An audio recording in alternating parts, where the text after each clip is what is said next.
Hello everyone, I am Shubha Hiremat, Assistant Professor of English, Government First Grade College, Dharwad. Students, in the previous session we have discussed and critically analyzed the poem The World is Too Much With Us, written by William Wordsworth. In this session, let us understand the structure of the poem. Wordsworth's The World is Too Much With Us has been described to be the finest of all the sonnets and one of the noblest ever written. It is one distinguished masterpiece not only in its subject but also in its structure. In this sonnet, Wordsworth follows a well-planned mechanism that contributes to the coherence and conformity of its parts. The unity is seen in this poem is because Wordsworth's skill in creating a remarkable structure which combines worthful ideas as well as a pleasant pattern of sounds. It is a lyric poem in the form of a sonnet, and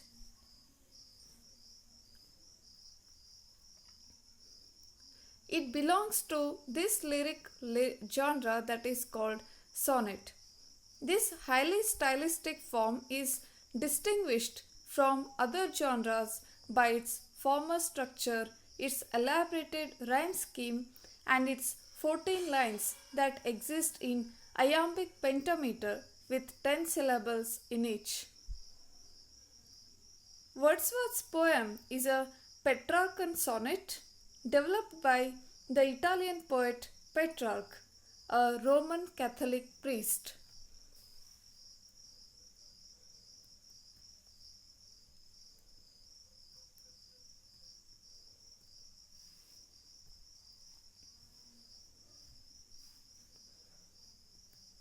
The Italian or Petrarchan pattern with its bipartite structure is chosen by Wordsworth to reveal his ideas.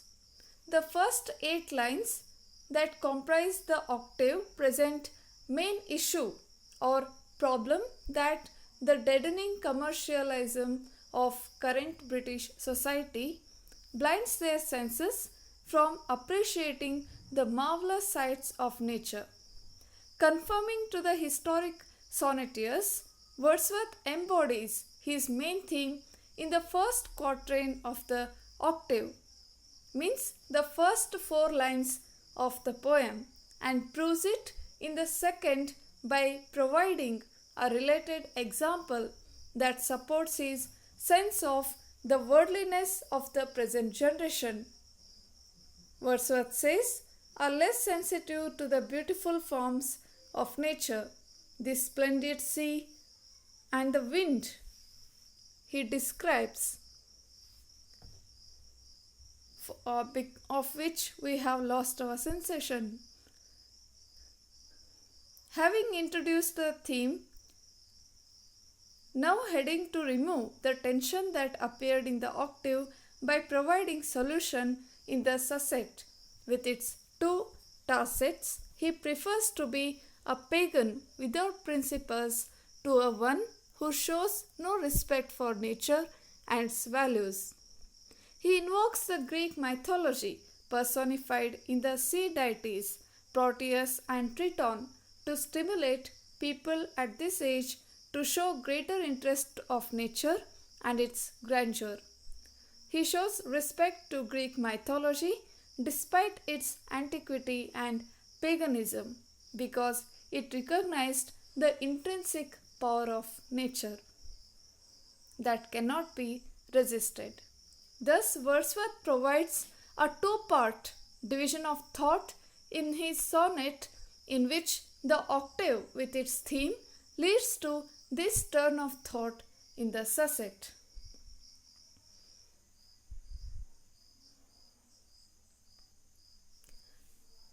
Rhythm structure. Wordsworth wrote most of the lines in the poem in iambic pentameter, in which a line has 5 pair of syllables. Each pair consists of an unstressed syllable followed by stressed syllable.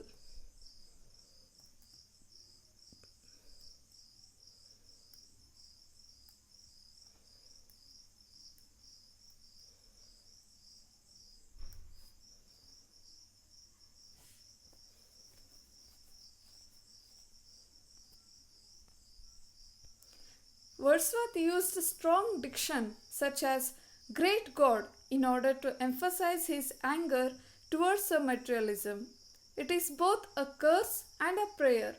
The speaker swears his preference for a pagan creed that would allow him to believe in such mythical nature deities as Proteus and Triton as antidotes for his forlornness. The tone is angry. The poet expresses his irritation or concern for the nature. The world is too much with us. It signifies modulated with sarcasm and seeming vengefulness. First, the poet scolds society for devoting all its energies to material enterprises and pleasures. While pampering their bodies, he says people are starving their souls. There is lack of spirituality. He next announces sarcastically that he would rather be a pagan, at least then he could appreciate nature through different eyes and even see Proteus rising from the sea.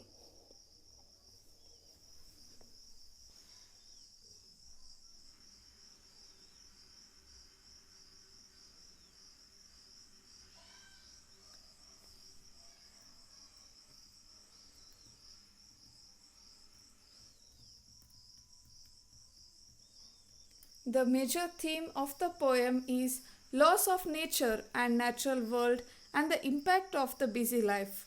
The poet argues that people have forsaken their soul for material gain. The poem denounces materialism which the poet has seen around him.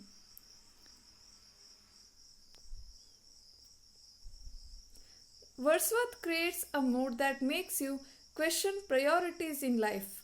While he is talking about such beautiful things, the mood of the poem is sad.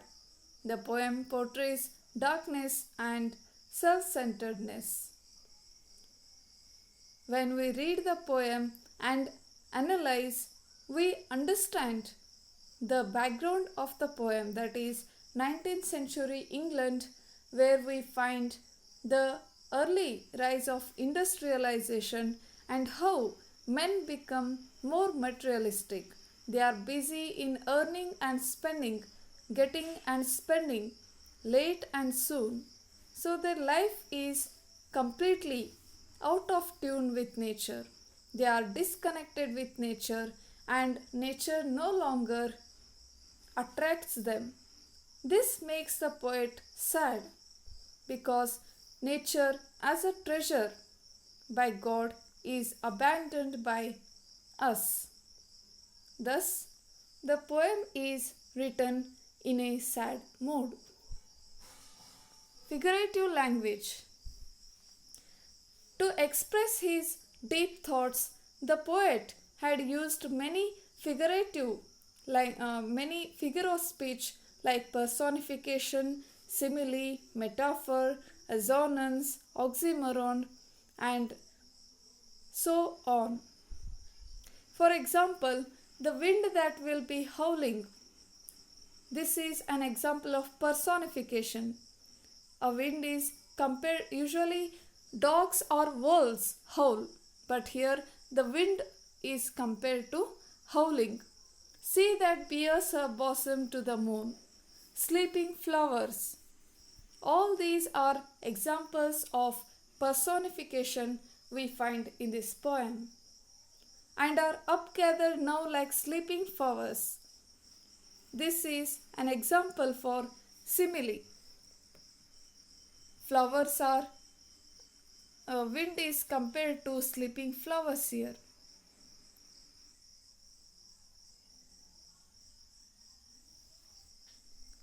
suckled in a creed outworn.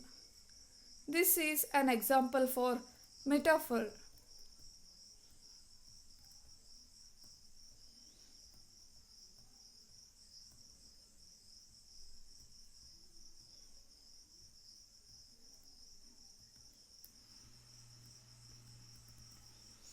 Here, creed represents mother that nurses her child.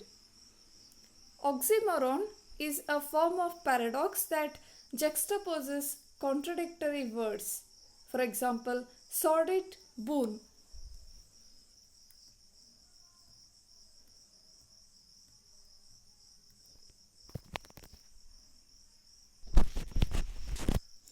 In our love for material things, we are wasting our time and energy.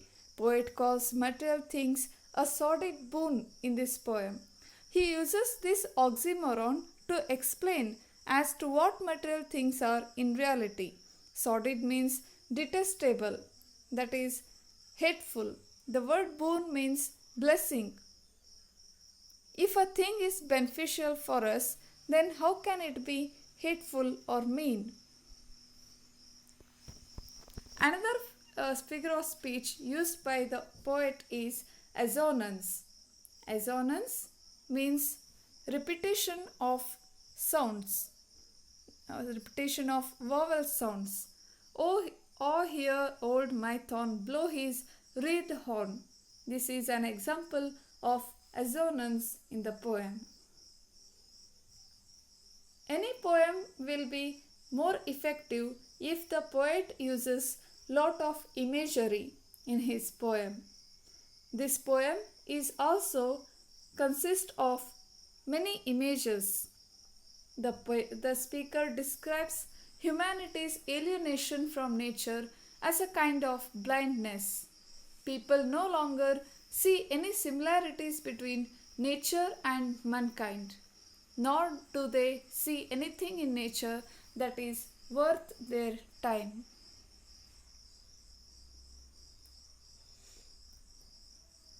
The third line in the poem, little we see in nature that is ours. We have given our hearts away, a sordid boon.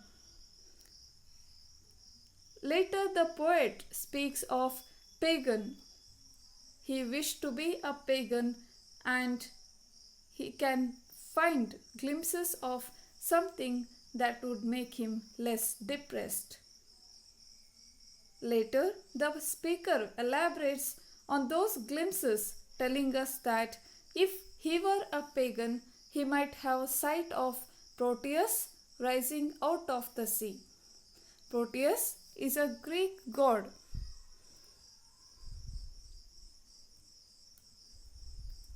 The speaker elaborates on those potential glimpses. He says he might see Proteus coming out of the ocean or Triton blowing his horn. Here the poet is using allusion of Greek mythology. Proteus is a sea god and he had the ability to prophesy the future, but he didn't like doing it. If someone grabbed a hold of him and tried to make him predict the future, he would change his shape and try to get away. He is well versed in changing shapes. He can take shape of any form. That is Proteus. And the next character in Greek mythology is Triton. Triton was a son of Poseidon, the Greek god of sea. He had a conch shell that he blew in order to excite or calm waves. Wreathed means something like twisted, having coils. The wreathed horn is a reference to Triton's conch shell. Alongside a vision of Proteus, the speaker tells that he might also hear Triton blowing his horn.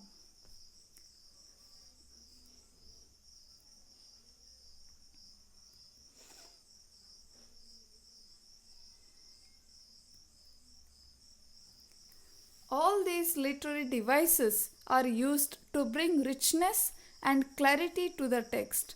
The writers use them to make their text appealing and meaningful. Wordsworth too has employed some literary devices to bring uniqueness in this poem. Thus, the way Wordsworth expressed his thoughts was very direct and to the point. It made you understand where he was coming from and the difference in the way he views nature and life compared to how we are often blind to it. His imagery and word choice were the strongest in the poem. But we find less symbolism in this poem. Still, we can say that the world is too much with us is one of the finest sonnets written by William Wordsworth in 19th century England. With this, I'll conclude my lecture on the structure of the poem The World is Too Much with Us. Thank you.